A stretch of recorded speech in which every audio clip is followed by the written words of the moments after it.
On the show today, we have guest Dr. Samuel Nix. Dr. Samuel Nix has held various leadership roles in education, including assistant principal, principal of both middle and high schools, and chief of schools. He currently serves as the chief academic officer for Duncanville ISD. Dr. Nix earned his master's in educational leadership, superintendent certification, and doctorate in educational leadership from Texas A&M Commerce University. He is also the award-winning author of 6 Steps to Successful School Culture, a book that provides innovative and practical strategies for cultivating a thriving school environment for both teachers and students. Get ready for an amazing episode. I'm educational justice coach Lindsay Lyons, and here on the Time for Teachership podcast, we learn how to inspire educational innovation for racial and gender justice, design curricula grounded in student voice, and build capacity for shared leadership. I'm a former teacher leader turned instructional coach. I'm striving to live a life full of learning, running, baking, traveling, and parenting because we can be rockstar educators and be full human beings.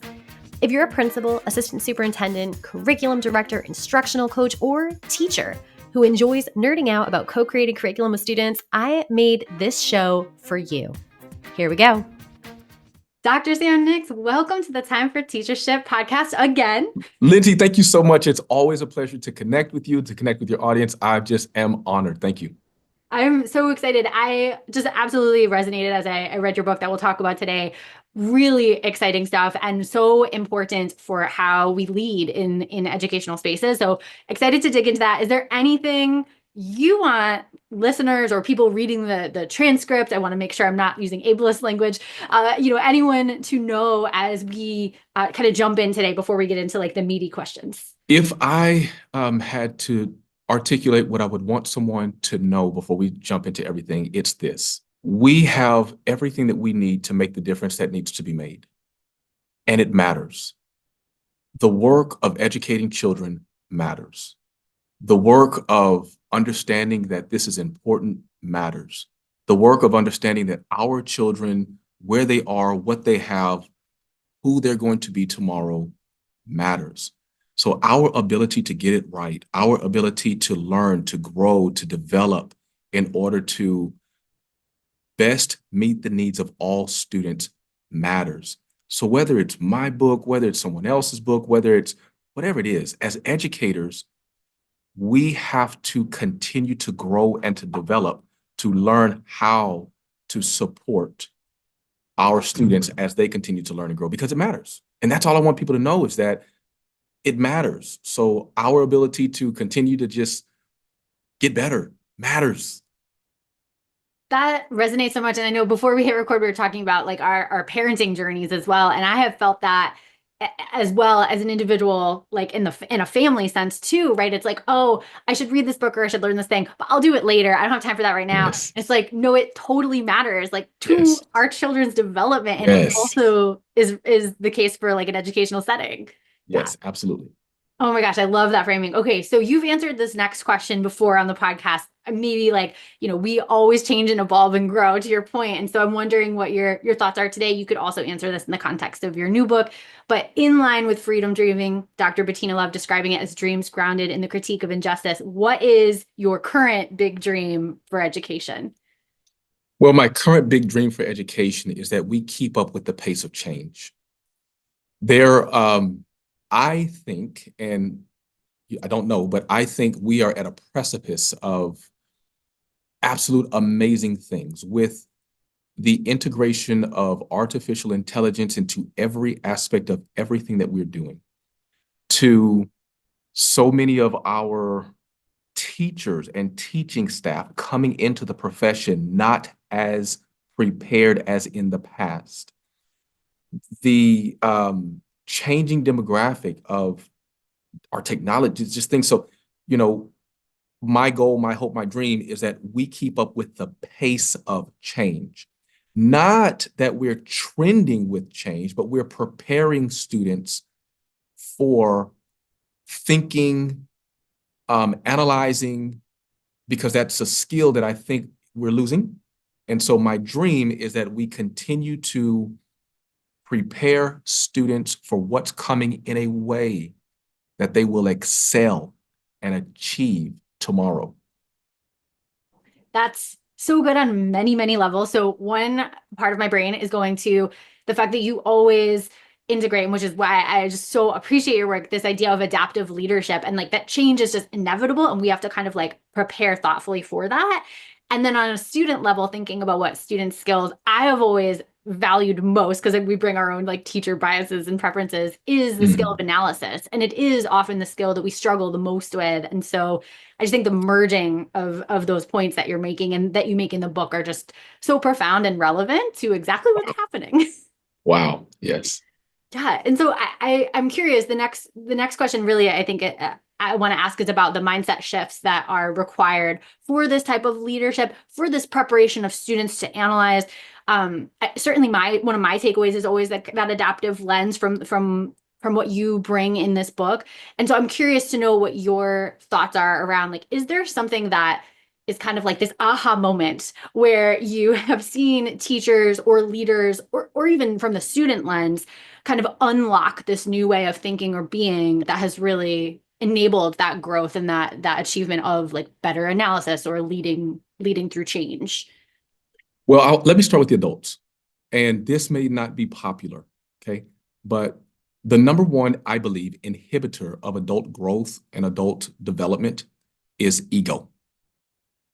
Ego in terms of I know, ego in terms of I'm good, ego in terms of my agenda, my comfort, ego in terms of how dare someone tell me what and how to do what I know works, how to do it better.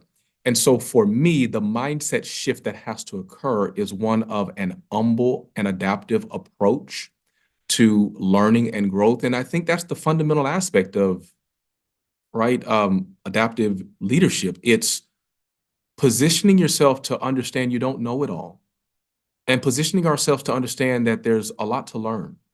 And we can learn it from anyone, whether that's from students or from a new teacher coming in or from new courses or from new ways of thinking. And not that the new is always better, but the new positions you to adapt.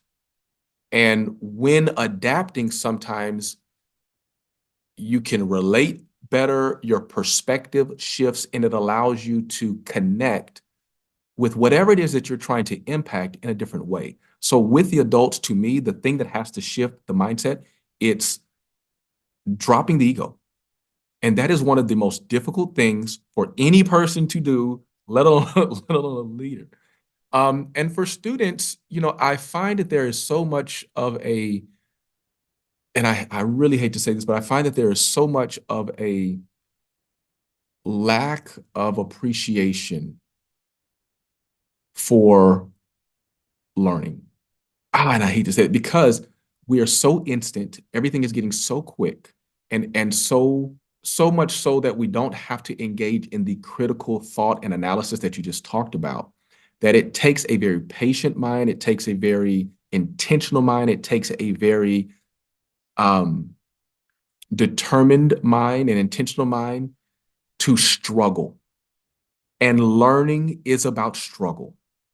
And so if we're not willing to struggle, if we're not willing to be uncomfortable, if we're not willing to go through the grind of the process, then it's going to be very difficult to develop the mindset that's necessary to be successful tomorrow or in the future. Wow. Okay. Yeah, I totally agree. And what this is making me think about is I have a teacher who I've been coaching or just like learning from really. And he's trying to increase student-led discussion. He's like, you know what? I find it really interesting that in like the honors class, they have like a tracked system there. Yeah, yeah. The honors students are less successful because there's more fear of failure.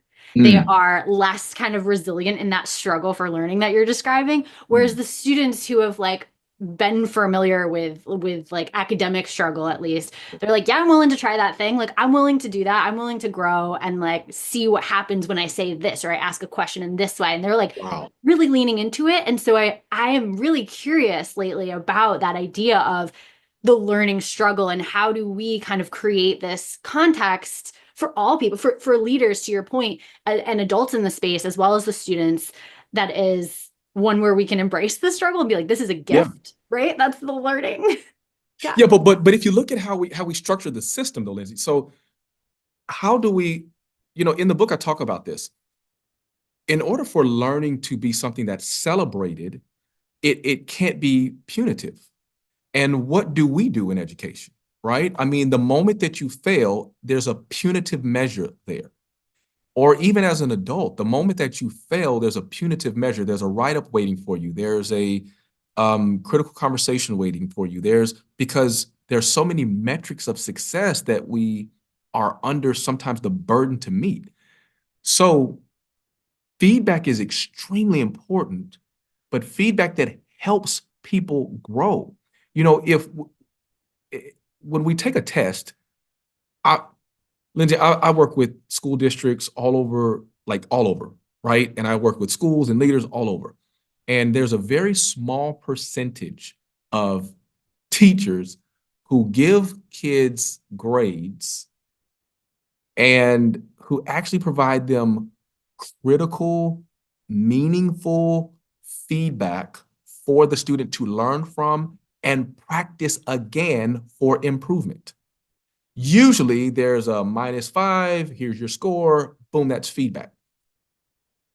Or in an adult, situation, the moment somebody fails at something they've attempted to do, oftentimes there's so little grace in an organization, so little flexibility and support for that failure, right? Which then causes people to not want to fail more, right? So to your point, when we can make failure a part of the process that people can learn from, grow from, try again to do better with, then we start to develop a system and organization where critical thinking, analysis, risk-taking just becomes a part of what we do. That's a part of the mindset that has to shift. That's a part of the organizational structure that has to shift. Because without that, we're creating a system of fear. Absolutely spot on. Yeah. And it's making me think about your, in chapter 3, you have like this coaching feedback, like quadrants, maybe. I'm Yes, not sure yes, what you yes, called them. yes, yes. Yeah. And so there was like technical and adaptive, which totally resonates. And then there's teaching learning, which was a really interesting mindset shift for me as I was reading, because I usually have the first two, didn't have the other two. And it was really, it unlocked something for me and like, oh, this is feedback for learning versus teaching. Or I don't know if you want to like talk through for folks who haven't read the book yet, like what that is. I think that'd be helpful. Absolutely. So I did an analysis of multiple school districts ranging from large districts ranging from over 60,000 students to school districts that were smaller in size, under 10,000 students. I looked at multiple administrators, multiple teacher feedback, multiple student achievement. And main thing that I was interested in is the walkthroughs from the administrators when they're in the classrooms and the feedback that they're providing to teachers and how they're coaching teachers to get better. And so, I mean, hundreds and hundreds and hundreds, right, of analysis of how we're coaching teachers after a classroom observation or things of that nature. And what we found was there were basically 4 quadrants of feedback that that was provided. One quadrant being administrators were providing adaptive feedback, which adaptive are things that are challenging, not easy to identify. They're more emotional. They're more, they're not as easy to fix, right? Technical being simple, easy things to identify, quick fixes. And then, of course, there's the teaching aspect. So there is a feedback quadrant that focuses on technical teaching, meaning I'm in there and I'm talking about things that are easy to identify, easy to fix, and I'm focused on the teacher, right? 85% of the feedback was technical teaching. So what that means is we are coaching, developing mindsets that focus on the technical aspect of school and teacher activity, and less on the adaptive aspects of school and student outcomes. And so what we do in the book is really go through and unpack the difference between these types of feedback and how to be more focused on adaptive learning so that we can start to develop this type of mindset so that teachers understand what it means to support adaptive and what it means to focus on student learning. And so we unpack that in the book. We unpack ways to do that, strategies to do that, and the benefits of that. And the hilarious part about this is in the study, those administrators that focused more on adaptive learning, the teachers that they worked with and the students that they impacted had much greater scores. And it's not, it's not rocket science, right? I mean, even the teacher evaluation systems and all of the research shows us. Here, let me ask you a question. So the question is, let's take students learning math. Why don't kids want to learn math? Divorced from their reality, don't see the authentic applications of it, feels like there's often a right or a wrong and they're on the side of wrong, so they're maybe afraid to get it wrong. All of those are adaptive. Yeah. Right. That has nothing to do with lesson plans. That has nothing to do with the structure of the board configuration. It has nothing to do with transition time, although those things are important. Kids don't want to learn math or reading, whatever the case may be, because why is it relevant to me? Why? I'm not inspired to learn it. I'm not motivated to learn it. Right? I'm like, why? Like, this doesn't make me feel, I would rather play video games, right? Why? And so the adaptive piece of how do we motivate kids to learn? How do we inspire them to want to learn? How do we make this so relevant to them? And how do I connect with them in such a way that they can't wait to get to math class? Those are all adaptive things, but we're not coaching on that. We're not spending time developing that type of mindset. Why? Because we're so busy with the technical. We're so busy thinking that as long as my lesson plans are good, as long as my board configuration is good, as long as my classroom management is good, kids are going to learn, they're going to be fine. And that's not always the case. And so we have to help and walk people through, number one, what does the research say? And then number two, what are the strategies to get there? And that's what the book, 6 Steps to a Strong School Culture, helps to be able to do.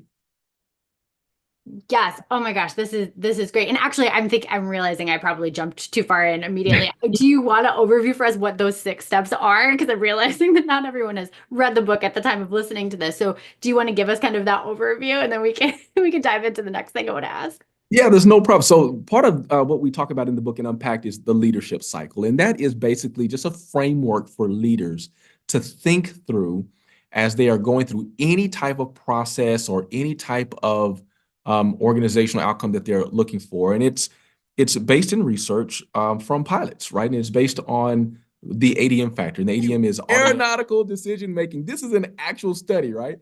And so what they found was they can drastically reduce the the deaths, the wrecks, the incidents of pilots by preparing how pilots think and prepare before a flight.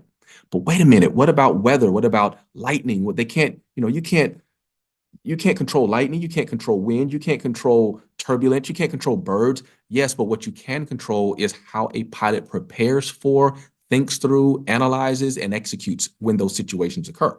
So that's what the leadership cycle is based on and proven results. But the 6 steps are, number one, clarifying the mission. Number two, planning strategically and making decisions. Number three, empowering yourself and empowering others. Number four, measuring and feedback. Number five, how to and when to make adjustments and what it looks like to make improvement. And then number 6, accountability and rewarding. And so those 6 steps we unpack, we teach leaders how to thoroughly move through each piece of that cycle so that by the end of whatever it is that they're trying to accomplish, whatever it is they're trying to embed or install or whatever the outcome is, there is such a higher degree of success than not. And so those are the 6 steps to the leadership cycle and really what the foundation of the book is about. Thank you for running through that. And I think that's so interesting that it comes from the aeronautical space. Thank you for the word. Yes, yeah. Yeah. Because I think that that is so interesting. This is a bit of a tangent. We were talking about parenting earlier, but Dr. Becky Kennedy talks about like being a sturdy pilot when you're in parenting mode. Like no one wants to hear the like I'm too overwhelmed. Like Yes. sit down. Oh my gosh, sit down in the Yes. car, or else they're gonna right. Yep. Because like, and no one wants to hear like the what do you think we should do? Like I'm not really sure. Like, and so I love that. Actually, I think there's some clear things in here too, because to clear ties to that, because I think there is like I have a plan as a leader. I do have a plan. And the plan involves so much of your feedback that I am going to Yes. ask, right? And I Yes. am going to learn, but I still have a sense of like the path. Like I have these 6 steps and I am Mhm. sturdy in my kind of piloting. And I do love that there's like so many pilot references in here. That makes Yes. total sense to me. One of the things that I really stuck out to me, I love the idea of like, we dove into this a little bit already, but like the kind of adaptive underpinnings of some of the things that are maybe ways that we've been doing the things, but not really deeply doing the things like that are adaptive that need shifting. And I think some of these pieces that, as I was reading through those steps, feel more like I could see a leader taking that and being like, okay, yep, I got this. And then other pieces being like, this is so different to me. I have not entertained the real adaptive stuff that this feels like a sticking point where if I'm reading the book by myself, I might be like, okay, this is a little much. I'm curious if you can talk us through a little bit of like your root cause process, which I found fascinating, like when you were assigning weights and then thinking through. I love root cause and I talk about it a lot, but I had never seen anyone do it the way that you did it. So I wonder if that's like a part that we could highlight from the book if you're okay with it. I'm fine with that. Absolutely. Hi, this is Leah popping in to share the free resource for this episode, 6 Steps to a Strong School Culture. You can find it at the blog post for this episode, www.lindsaybethlyons.com/217. Now back to the show. Lindsay, if I were to ask you, if I were to say, how do you know that you're making an impact in any area?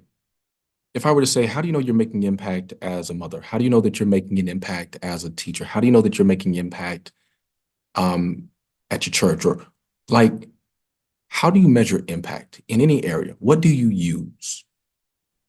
Wow, that's a huge, really big question. Okay, I think, and I don't have the answer, but I think what I would do is I would first identify like what's the goal? Like what is the type of impact I want to have? So like for my kid, I might be like, okay, I really want my kid to have good questioning skills. I want my kid to be curious. How many questions does my kid ask in a day or something like that, right? And then I would paired with that kind of more objective measure, maybe I would ask for feedback. Like, am I a good mom? Am I a good teacher? Right. And I would just get that qualitative feedback from whoever I'm working with. So what I hear you saying is there's a certain time that you're going to be focused on activity, but there's also a certain time that you're going to be focused on measurement of impact. And so often what we do, Lindsay, and I just find this so prevalent, is we focus more on activity than on impact. And so we will do a thing and not have any qualitative or quantitative data to determine whether or not what we're doing is having the intended impact. So you asked me about the root cause analysis. There is a process that I teach and help people go through, because it's not just about, well, what do I think the cause is? There is a very strategic way to determine a root cause analysis that you can attach a metric to and a weight to see which one of these is having the greatest impact on what I'm experiencing. And so that piece and just learning how to do that, just understanding the strategic nature of how to unpack that is so critical, because what people tend to do is when we start talking root cause analysis, they'll start thinking, well, this is what caused that and this is what caused that. And actually, that's not what caused that at all, right? It's just, actually, they're all on something that they have no control over, right? So as we're processing through root cause analysis, we have to stay in the realm of what A, do I have control over that has contributed to the outcome?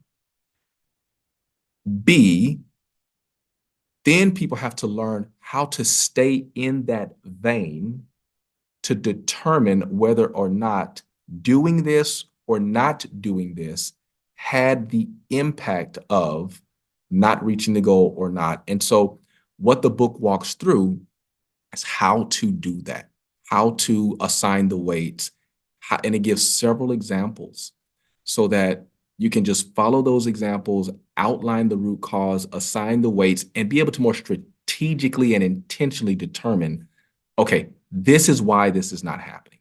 This is why that's not occurring. And so I very much, I very much understand the challenge of strategically thinking that way. But the reality is, Lindsay, we're not going to grow and we're not going to get better if we're not willing to think. And I don't know any other way to say it. Thinking takes time. We don't have time. Thinking takes patience. We oftentimes run out of patience. But if I were to ask and I ask leaders all the time, show me on your calendar where you have scheduled time to think. Oh, they've scheduled everything. Show me where you have scheduled time to think. And very often it's not there. We wake up, things are grabbing our time and attention. We move, we get in the car, things are grabbing our attention. Every time, every minute of the day, something's grabbing our attention or we're giving it attention, or we're spending a lot of time on the electronic income reducer, which I call the television, right? We not take everything's doing the thinking for us. So when we start talking about root cause analysis, we oftentimes try to focus on the behavior of a thing instead of the cause of a thing. And we treat the behavior, which doesn't change the outcome. I feel like that should be the title of the episode, Schedule Time to Think. It's just like, wow, Yeah. that's a huge aha moment for me. Whoa. Okay, that's so good. Thank you for that. That's brilliant. And I think so that's kind of what I identified as leaders I've worked with. That might be like the biggest challenge for them, in doing these 6 steps. I'm curious to know what you have experienced with leaders.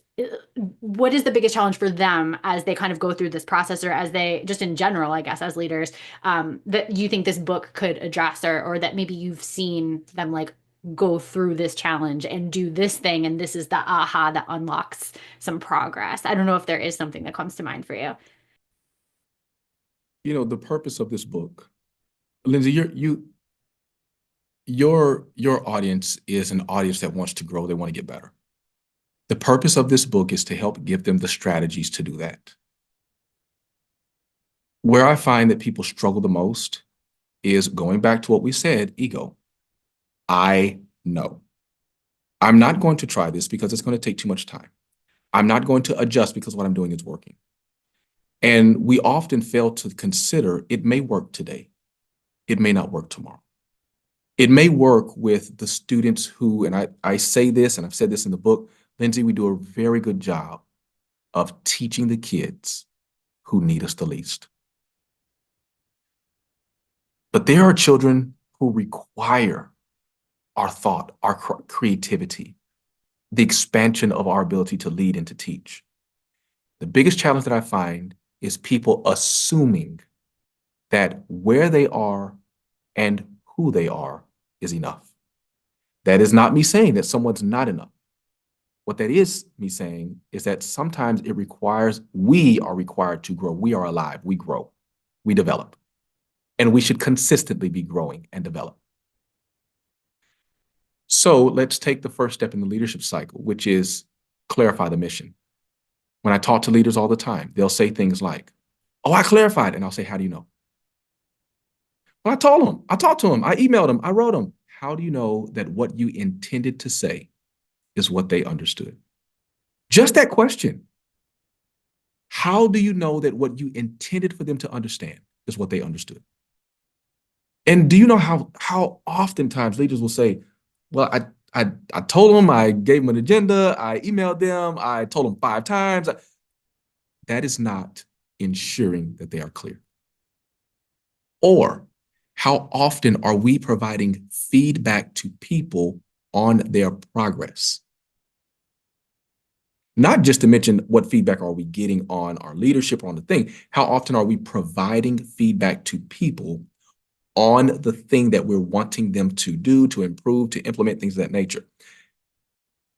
And then the cog, even if leaders do all of that, where I find the biggest challenge for leaders that I work with, for CEOs that I work with, for organizations that I work with, it's in the measurement.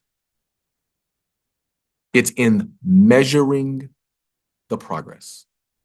It's in identifying a metric A, communicating the metric B, and having a regimented time that they are monitoring and measuring, which are two different things that's outlined in the book. That is a challenge because we get so busy.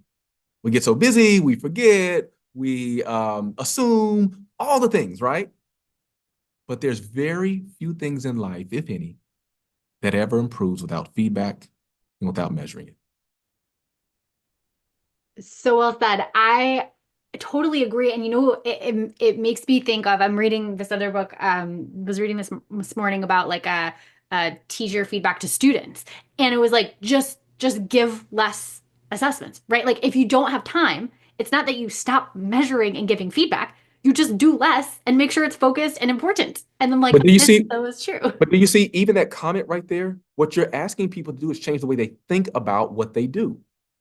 Well, I can't give less assessments. If I give less assessments, then I don't know what the kids know. It's, right? So the priority is on the activity, not the impact. The priority is on the teaching, not the learning. Right. Right. Yes. Oh my gosh. Yes, that's it. It's the teaching versus the learning. Thank you. I will not forget that. That's so good. And I think so there's so much, right? There's so much that leaders can do. There's so much depth and also really practical resources. Like even to your point of how do you know that the staff or the other people in the space are actually like understanding and interpreting your message the way that you intended it. Like I love the concrete things that you offer in the book to be like, here's how you know. Here are the indicators, right? I'm curious to know like if someone's ordering the book, it's in the mail, it's on the way, they stop listening to this episode and they're like, I want to kind of start this today. Like I want to get going. What's kind of the first thing they can do when they end the episode and they want to just start the momentum towards doing all the things we talked about today? Well, first is understand nothing that we're talking about is difficult. We're not talking about hard. We're not talking about a course in astrophysics, right? We're talking about slowing down, adjusting our mindset to doing things that help people get better. We're talking about being intentional about focusing on what it takes for people to learn. There's a lot of psychology in the book. Sociology, right? Because there's an adaptive approach to how people work, to how people operate. And to understand that there is such a thing as a strategy to help you improve.